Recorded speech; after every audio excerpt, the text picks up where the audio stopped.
अस्सलाम वालेकुम स्टूडेंट्स, कैसे हैं आप सब। उम्मीद करती हूँ आप सब लोग ठीक होंगे, खैरियत से होंगे। आज का जो हमारा टॉपिक है वो है रेडिएशन। आज हम रेडिएशन को डिस्कस करेंगे। पेज आपका 148 है और बिना वक्त ज़ाया किए हम अपने लेक्चर को स्टार्ट करते हैं।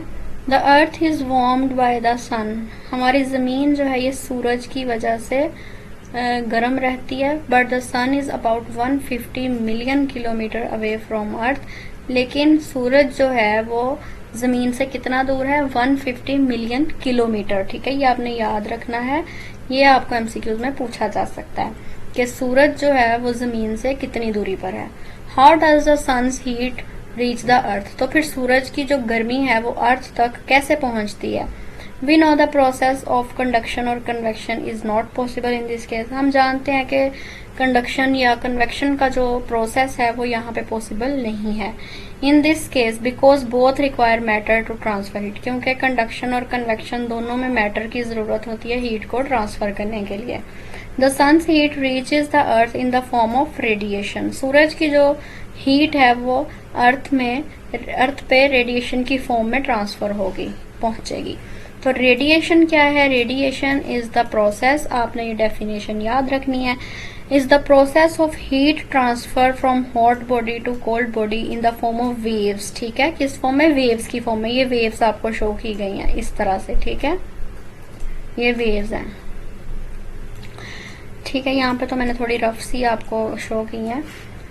Moving at the speed of light. और ये वेव्स लाइट की स्पीड से, जितनी स्पीड लाइट की होती है उसी स्पीड से ये वेव्स मूव करती हैं।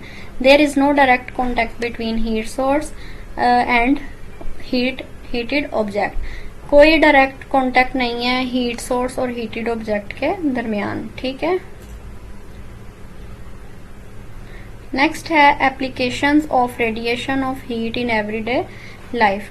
रेडिएशन ऑफ हीट जो है इसकी एप्लीकेशन कौन सी हैं एवरीडे लाइफ में। ठीक है, एवरी ऑब्जेक्ट रिफ्लेक्ट्स और absorb some amount of heat. Radiation of heat can help us in many ways. हर ऑब्जेक्ट जो है वो रिफ्लेक्ट करता है या एब्जॉर्ब करता है कोई ना कोई अमाउंट हीट की। Radiation of heat can help us in many veg. Heat की जो रेडिएशंस हैं ये हमारे लिए बहुत सारी जगहों पे हमें हेल्प करती हैं। ठीक है,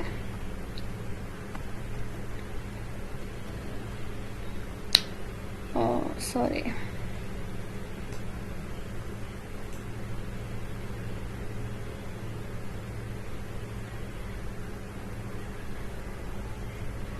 A microwave oven uses thermal radiation to cook food।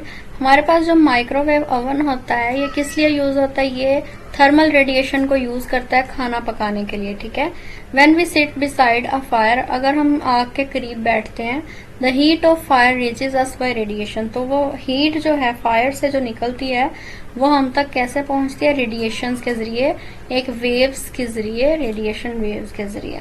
The shiny surfaces of teapots are bad emitters of radiation। Tea pots के जो शाइनी सरफेस होते हैं वो बैड एमिटर होते हैं रेडिएशन के।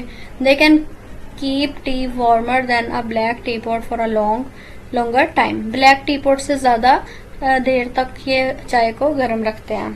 ठीक है, electromagnetic radiation is release from your cell phone. Mobiles के अंदर से एक इलेक्ट्रोमैग्नेटिक रेडिएशंस निकलती हैं फॉर ट्रांसमिशन ऑफ सिग्नल्स। किस लिए निकलती हैं? कि उन्होंने सिग्नल्स को ट्रांसमिट करना होता है। ठीक हो गया, यहाँ तक आज का हमारा टॉपिक था। आई होप सो यहाँ तक आपको अच्छे से समझ आई होगी, कोई कंफ्यूजन नहीं होगी। कोई भी क्वेश्चन है इससे रिलेटेड तो आप मुझसे पूछ सकते हैं। कुछ भी आपको किसी और चीज़ से रिलेटेड वीडियो चाहिए तो आप मुझे कमेंट करके ज़रूर बताइएगा। और आप कहाँ से मेरी वीडियो को वॉच कर रहे हैं मुझे बताइएगा, मुझे खुशी होगी जान के। और अगर आपने अभी तक मेरे चैनल को सब्सक्राइब नहीं किया तो सब्सक्राइब कर दें, वीडियो को लाइक कर दें। अगली वीडियो में मिलेंगे, तब तक के लिए अल्लाह हाफिज़।